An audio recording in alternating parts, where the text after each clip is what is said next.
Welcome to Luca is a Billionaire, where the only thing I invest in is your answers. You start by verifying prerequisites.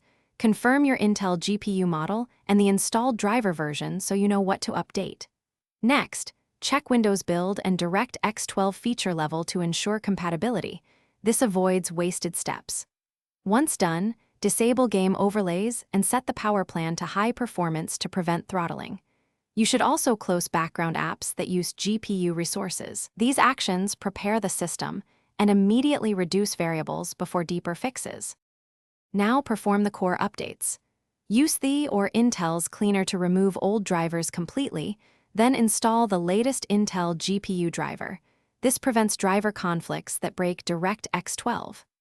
After drivers are in, install the DirectX redistributable and enable optional graphics features in Windows Features if required. Make sure to apply Windows optional updates and any vendor patches, because missing runtime components often cause the Inzoi DirectX error.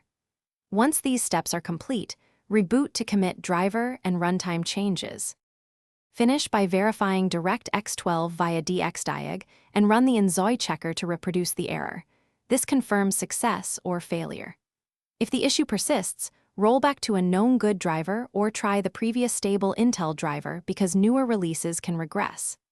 If still failing, collect logs, event viewer entries, GPU driver logs, and game crash dumps, then compare timestamps and error codes. One key troubleshooting tip: boot to safe mode and test with a minimal driver to isolate whether third-party software is causing the DirectX initialization failure.